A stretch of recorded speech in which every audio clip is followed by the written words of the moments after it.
안녕하세요. 정치를 품격 있게 풀어드리는 정치클래스TV의 심상만입니다. 오늘은 넷플릭스 한국에 엄청나게 돈을 투자한다는 내용의 중국 칼럼이 올라와 소개를 하고 그 중국 네티즌 댓글 반응까지 살펴보겠습니다. 지구상에 넷플릭스가 들어가지 않는 나라가 4개 국가가 있다고 하는데 그 중에서 가장 인구가 많지만 들어가지 않는 곳이 중국이죠. 그런데 희한하게도 중국인들이 한국의 넷플릭스 드라마를 꿰고 있다는 것입니다.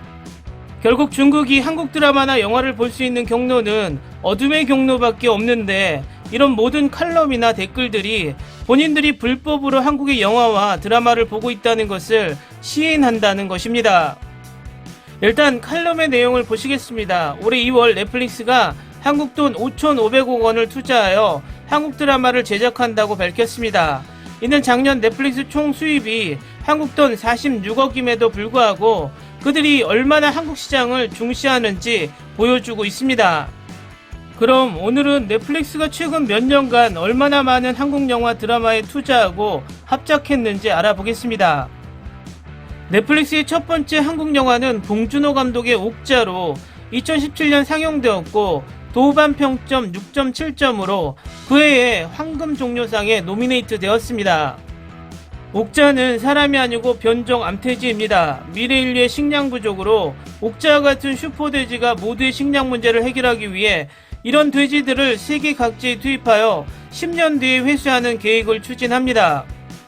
한국의 소녀 미자는 그녀의 아버지와 함께 이 돼지를 데리고 있는데 돼지를 기르는 과정에서 점점 옥자와 친구가 됩니다.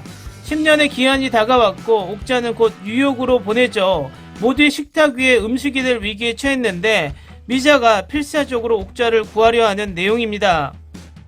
사냥의 시간은 넷플릭스가 구입한 두 번째 한국 영화로 당시 신종 코로나로 인해 영화를 상영할 방법이 없었고 넷플릭스에서 구입한 후 방영되었습니다. 영화는 이재훈, 안재홍, 최우식, 박혜수, 박정민이 주연으로 이야기의 시대 배경은 미래고 한반도에 다시 한번 경제 충격이 오고 나아가 거대한 빈민가가 생깁니다. 그리고 몇 명의 젊은 친구들은 살아남기 위해 이판사판으로 도박장을 강탈한 후 살인자의 추격을 받으며 온종일 숨어 지내게 됩니다. 비록 배우들의 연기는 모두 좋았지만 액션 장면은 전체적으로 약합니다. 게다가 줄거리 또한 참신함이 없었기 때문에 도반 평점은 6.2점을 얻는데 그쳤습니다. 드라마에서는 가장 먼저 언급해야 할 것은 당연히 킹덤입니다. 미국 드라마에 완성된 좀비물과 한국의 시대 암투극을 결합하여 시즌 1이 나오자마자 전 세계에서 히트를 쳤습니다. 넷플릭스는 단번에 시즌 3까지 확정 지었습니다. 킹덤 이후 넷플릭스는 그 달콤함을 맛보고 또다시 많은 한국 드라마에 투자하고 합작합니다. 또한 이것은 엄청난 이슈를 불러일으켰습니다. 한국의 스타 현빈과 손예진이 주연으로 나온 로맨스물 사랑의 불시착은 이종효 연출로 도반 평점 8.3점을 얻었습니다. 인간수업은 김진민 연출로 김동희, 박주연, 정다빈 등의 주연으로 넷플릭스의 분위기가 강합니다.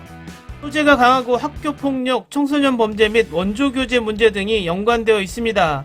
줄거리 또한 파란만장합니다. 이태원 클래스는 김선윤 연출로 박서중, 김다미, 권나라, 유재명 주연으로 동명의 만화를 각색했습니다. 몇 명의 젊은 친구들이 창업하고 복수하는 이야기로 결말이 조금 부족한 것이 아쉽습니다. 도반 평점은 7.2점으로 낮습니다. 스위트홈, 이 또한 웹툰을 각색한 드라마로 세계 멸망과 몬스터물을 결합시켰습니다. 제작비용이 매회당 30억에 달합니다. 이를 제외하고도 나 홀로 그대, 첫사랑은 처음이라서, 좋아하면 울리는, 페르소나 등이 있습니다. 영화 드라마를 제외하고 넷플릭스는 K-예능에도 노력을 쏟고 있습니다.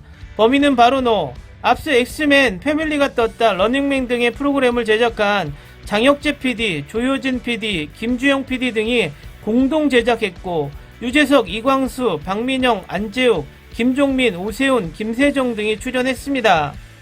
프로그램은 범인을 찾아 추리하는 것을 주축으로 합니다. 현재 시즌3까지 방송되었고 도반 평점은 시즌1은 8.1점이었지만 시즌3는 9.3점이 되었습니다. 엄청난 금액 5,500억 원을 투자했으니 올해 볼만한 넷플릭스 한국 드라마는 어떤 것이 있는지 살펴보겠습니다. 내가 생각하기에 가장 기대할 만한 한국 드라마는 수리남이라고 생각합니다. 넷플릭스와 CJ 회사가 공동 제작하고 감독은 윤종빈입니다.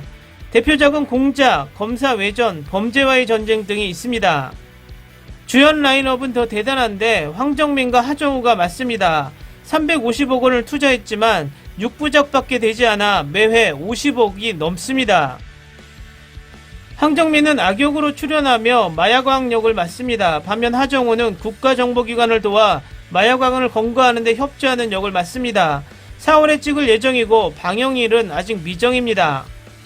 다음은 오징어게임 황동혁 감독 연출로 대표작은 수상한 그녀 도가니, 주연 역시 대단한데 이정재와 박혜수 그리고 소문에 의하면 공유 또한 카메오로 출연한다고 합니다. 이정재와 박혜수가 2명의 실패자 역을 맡았고 금메달을 따기 위해 위험한 생존게임에 참가합니다. 올해 8월 방영 예정입니다. 킹덤 외전 아신편, 배우들의 사정으로 인해 킹덤 시즌3는 내년에야 방영될 것으로 보입니다. 그래서 킹덤 외전 아신편이 나왔습니다. 전주현의 역할은 좀비들이 가득한 세상에서 어떻게 전사로 거듭나는가를 보여주는 것이 주요 내용입니다. 지금 우리 학교는 이 드라마 또한 만화를 각색한 좀비물로 장소가 학교로 변화되었을 뿐입니다. 지옥은 감독 연상호, 대표작은 부산행, 주연은 유아인, 대표작은 베테랑, 사도, 버닝 등 한국 청룡영화제에서 2번 상을 받았습니다. 이런 라인업이라면 무조건 봐야 합니다. 이 드라마 또한 동명의 만화를 각색하여 만든 작품으로 사람들이 기적인지 저주인지 모를 초자연적 현상을 맞닥뜨렸을 때 창조된 지옥을 그렸습니다. 줄거리는 신과 함께와 맞물리는 이야기지만 제목으로 볼 때 스케일 면에서나 공포 요소가 더 높은 것으로 예상됩니다. 한편 킹덤의 작가 김은희 씨는 넷플릭스는 지금껏 어떠한 의견도 내지 않고 돈만 줬다라고 밝혔습니다. 이는 넷플릭스의 기세등등함을 증명하기에 충분하며 나는 넷플릭스가 우리에게 더욱 우수한 시리즈를 가져주길 희망합니다. 이 기사의 중국 반응입니다. 넷플릭스가 성공한 이유는 투자에 관여하지만 줄거리에는 간섭하지 않고 어떤 의견도 제시하지 않는다는 거야. 그건 한국에서만 그런 것이고 만약 중국이었다면 자본은 이야기하지 않고 감시 관리하는 것만 언급할 거야. 어떠한 의견도 제시 안하고 돈만 준다니. 한국 김은희 작가는 넷플릭스는 어떠한 의견도 제시 안하고 돈만 준다라고 말했다. 한국은 엄청나게 앞으로 나아가네. 최고야. 항상 우리보다 대담하게 나아가는데 우리는 그저 당하기만 해야지. HBO 넷플릭스는 중국 드라마는 안 만드니까 만들면 즉시 국내 감독과 작가들에게 어떻게 하라 마라 하면서 행동하겠지. 넷플릭스는 부자지만 재산 탕진하는 방탕아는 아니야. 대만에 투자해서 찍은 드라마가 있어. 아문여학 적거리. 광점 총국에서 즉시 넷플릭스에게 행동을 보이겠지. 대만 드라마가 있잖아. 대만 넷플릭스라도 볼 수 있었으면 좋겠다. 한국 영화는 이미 아시아에서 적수를 찾을 수가 없어. 아주 오래전부터 그래왔어. 이미 전 세계에서 적수는 아주 드물지. 미국이 간신히 맞설 수 있겠다. 중국 영화는 이미 소시민이나 시대극, 긍정적이고 낙관적인 내용에만 집중하고 있으니까. 킹덤 진짜 재밌어. 국산 드라마들은 게임도 안 되더라. 국산 드라마와 비교하면 엄청나게 공격적이지. 빨리 시즌3가 나왔으면 좋겠다. 중국에 있는 것들을 봐봐. 격차가 점점 커지고 있어. 한국에 아주 많은 드라마들이 이미 우리에게 완승했지. 국산 드라마는 태국에게도 비교할 수 없어. 중요한 건 머리가 딸리는 시청자가 많다는 것. 현대국에서 옷만 바꿔서 연애하는 거나 만들지. 아니면 만들 수 있는 게 뭐가 있긴 하냐? 국내에서 만들 능력이 없는 게 아니라 못 만드는 거야. 제작해도 방영을 못하게 하는데 재능 있는 감독을 죽이고 있는 거지. 꼭 그렇지도 않음. 예능 프로그램 봐봐. 매번 베끼기만 하고. 그래서 사실 나는 국내 영화 드라마가 재미없는 이유는 재능 있는 감독과 연기 잘하는 배우가 부족해서라는 말에 동의하지 않아. 홍콩이 아주 좋은 예지. 넷플릭스에서 한국 드라마를 너무 많이 만들어. 한국은 90년대 홍콩 영화산업의 영광을 그대로 이어받았어. 아시아 영화는 지금 한국을 봐야 돼. 이해할 수 있어. 영화는 헐리우드 말곤 한국이야. 뭐든 대담하게 제작하잖아. 게다가 엄청 잘 만들고. 댓글 반응까지 잘 보셨나요? 내용이 칼럼이 아니라 그냥 한국 넷플릭스 드라마와 영화를 소개해주고 있습니다.